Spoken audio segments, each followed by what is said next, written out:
بسم اللہ الرحمن الرحیم۔ مفتی تقی عثمانی کی بات سنی ہوگی جس میں انہوں نے فرمایا اگلی بات میں، چونکہ دو ان کی آڈیوز آئی ہیں، ایک آڈیو میں انہوں نے بہت اچھی باتیں کی اور اگلی آڈیو میں انڈر پریشر آ گئے، پھر اس کے بعد کچھ شرائط کے ساتھ اسلام کی ٹکٹ بانٹی اور کچھ شرائط کے ساتھ کفر کی ٹکٹ بانٹی۔ ہم اس تفصیل میں نہیں آتے، لیکن انہوں نے ایک بات کی کہ حضرت ام المومنین عائشہ پر اگر کوئی بد کرداری کا الزام لگائے تو وہ کافر ہے۔ سنا ہوگا آپ نے، ٹھیک ہے۔ پہلی بات جیسے میں نے پہلے عرض کیا کہ اگر کوئی شخص صحابہ کرام کی توہین کرتا ہے تو وہ فاسق ہے، توہین کرتا ہے تو وہ مجرم ہے، اس کو سزا ملنی چاہیے، لیکن کافر نہیں ہوتا۔ اگر وہ کافر ہوتا تو پھر جو ہے آدھے سے زیادہ صحابہ تو کافر ہیں، چونکہ انہی صحابہ نے دوسرے صحابہ کو نہ صرف ان کی توہین کی ہے، نہ صرف گالیاں دی ہیں، بلکہ ان کو قتل کیا ہے۔ قتل کرنا تو توہین اور گالیوں سے زیادہ بڑا جرم ہے، تو اس لیے اس کو کفر نہیں کہا جاتا، لہٰذا وہیں پر آپ کا دروازہ بند ہو جاتا ہے کہ بھئی یہ جو ہے کفر نہیں ہے۔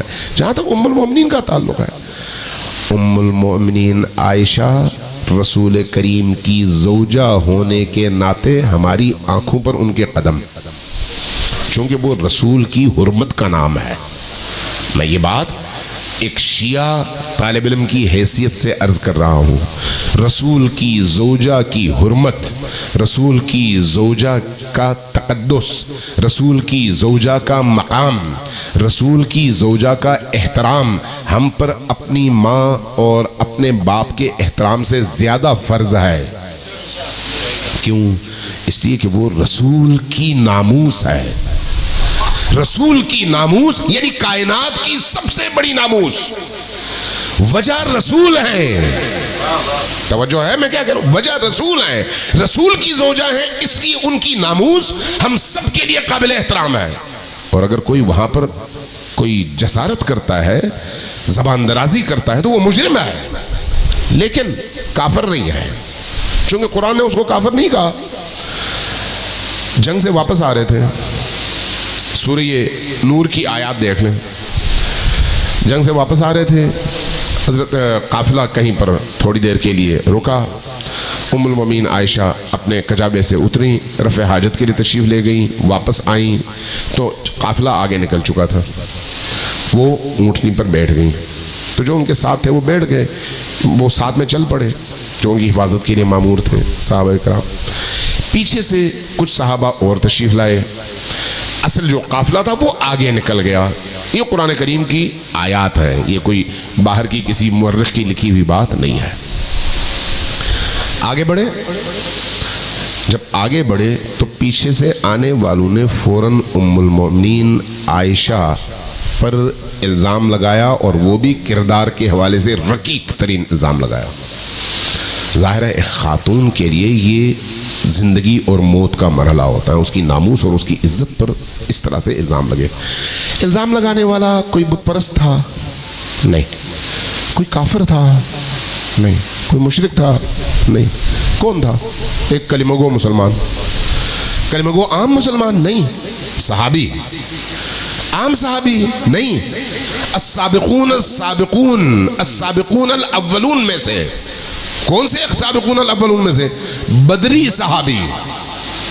بدری صحابی یعنی وہ جو ابتدائی 313 میں شامل ہیں، اور بدر کی جنگ جس نے لڑی ہے اور مشرکوں کے دانت کھٹے کیے ہیں اور بھاگا نہیں ہے، اور میدان میں کھڑے ہو کے اس نے اپنی بہادری کے جوہر دکھائے ہیں، ایک ایسا صحابی۔ اس نے الزام لگا دیا، یہ قرآن کی میں بات کر رہا ہوں، کسی ادھر ادھر کی بات نہیں کر رہا۔ الزام لگا دیا، انہوں نے الزام لگایا، باقیوں نے سنا اور سن کے آگے منتقل کیا، گویا الزام آگے بڑھتا چلا گیا، ہر ایک نے آگے وہی الزام دہرایا، اور الزام پر الزام پر الزام پر الزام۔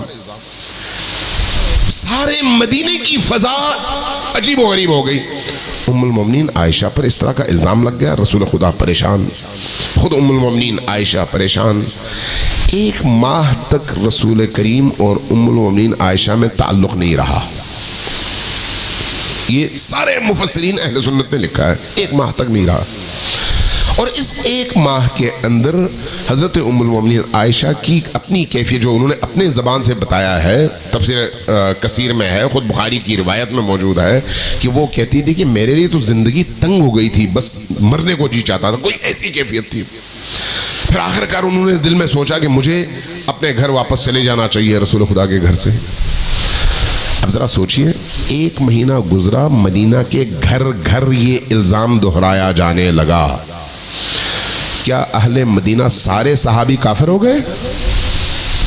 کافر تو نہیں ہوئے، کسی نے کہا کافر ہوئے؟ نہیں، جبکہ وہ الزام دہرا رہے تھے کہ انہوں نے یہ کیا، انہوں نے یہ کیا، انہوں نے یہ کیا۔ ایک ماہ کے بعد اللہ کی طرف سے آیت اتری، اللہ نے بھی بتانا تھا کہ دیکھ لو کہیں ایسا نہ ہو کہ بعد میں تم مس یوز کرو۔ ایک ماہ کے بعد آیت اتری، اور آیت میں خطاب کیا ہے؟ تم لوگوں نے الزام کیوں لگایا؟ اگر الزام لگایا تو پھر 4 عادل گواہ پیش کیوں نہیں کیے؟ اگر عادل گواہ پیش نہیں کیے تو پھر اس کا مطلب ہے تم فاسق ہو، تم فاجر ہو، تم گناہگار ہو۔ اب اگر تم توبہ کرو گے تو پھر تو ٹھیک ہے چونکہ مومن ہو، لیکن اگر توبہ نہیں کرو گے تو جہنم جاؤ گے۔ یہ ہے ان تمام آیات کا خلاصہ۔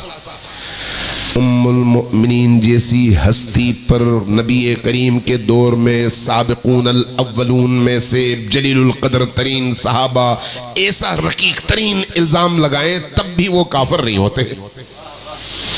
تو اس کا مطلب یہ ہے کہ ہمیں کفر کے فتوے بانٹتے ہوئے بہت زیادہ احتیاط کی ضرورت ہے۔